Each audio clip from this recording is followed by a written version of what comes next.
I joined the United States Marine Corps in 1994.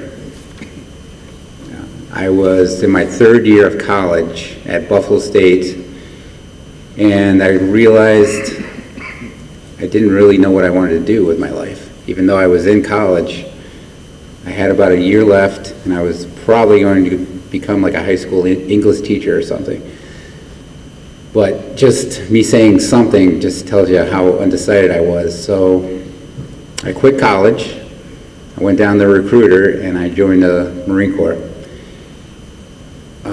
My friends and family thought it was a bad idea, especially my dad, who was an Air Force veteran from Vietnam.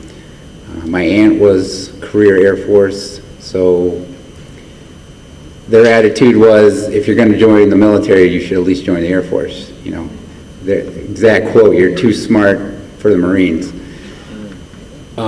But one of the reasons I wanted to join the Marines was, I was like, if I'm going to do it, I'm just going to do it all the way.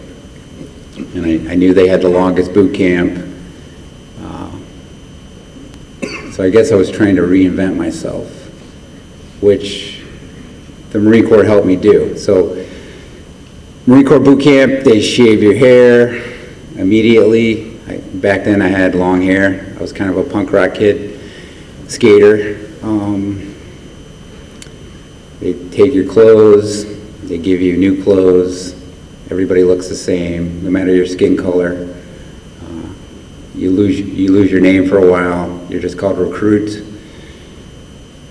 So you're given the choice to keep the basic sense of yourself, but then rebuild other parts. And I needed to do that because I grew up without my father. My parents were divorced when I was 5. And I think that's another reason the Marine Corps appealed to me, you know, and what I got from the Marine Corps was a bunch of uncles and dads who took care of me. Some of them were very tough on me, some of them were very caring, but I was 22 and I got to kind of start becoming an adult all over again. And after the 4 years, I had a better sense of who I was and what I wanted to do. And the biggest thing I learned in the Marine Corps was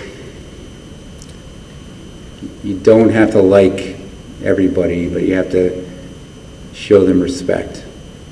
And you have to figure out a way to work with them to get a mission done.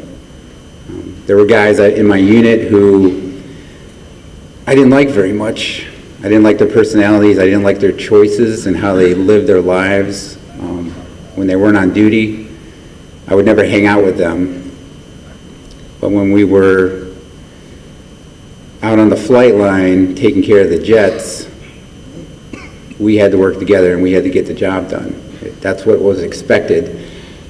And the military expects you to put all your differences aside and just take care of business. So what I ended up doing in the Marine Corps was working on jets, Harrier jets, which are the ones that hover. And what I did was load the bombs onto the wings of the jets. And we worked 12-hour days. Half the time we were on land, the other time we were on a ship. Did a couple of tours in the Persian Gulf, spent some time in Jordan, Kuwait, Oman, all over the Middle East, a little bit of time in Kenya, on the African coast. And those were rough times. Those were when we were doing operations. Also, I got to have a lot of good times. Got to go to Australia, got to go to Thailand, Hong Kong, Korea, and spend some time not on duty, getting out into the culture, meeting people from other countries, making friends. So those are the good. Being in the military is very dangerous, but the rewards are you get a little adventure, and you get to open your horizons. So it's not for everybody, but if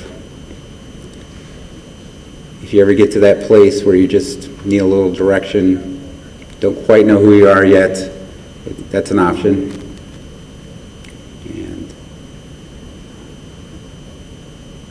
think that's all I got for you guys. Great.